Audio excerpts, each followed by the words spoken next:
Mashahidi wa upande wa mashtaka wameanza kutoa ushahidi dhidi ya Tundu Antipas Lissu, kiongozi wa chama kikuu cha upinzani nchini Tanzania Chadema, ambaye anakumbwa na kesi ya uhaini katika Mahakama Kuu jijini Dar es Salaam.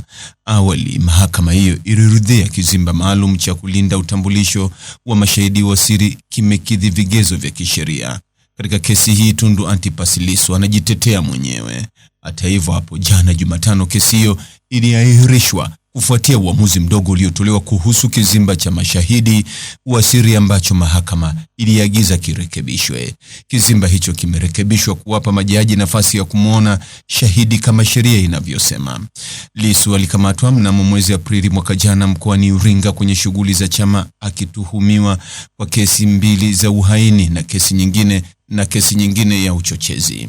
Shahidi aliyepewa jina la Shahidi P namba 5 ameanza kutoa ushahidi wake, ambapo amenukuliwa akisema, "Niliona video ya Lissu mtandao wa Facebook akisema atakinukisha uchaguzi mkuu hautafanyika."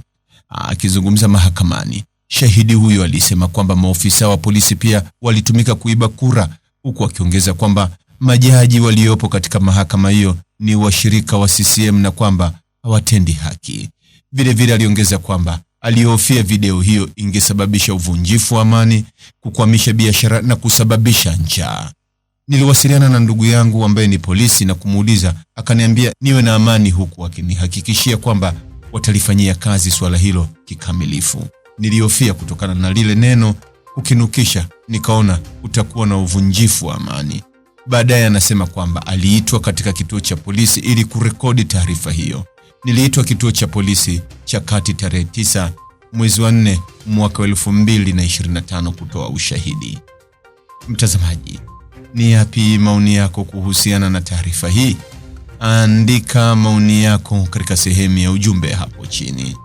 Like na subscribe pia ili uwe wa kwanza kupata habari wa chungu tele.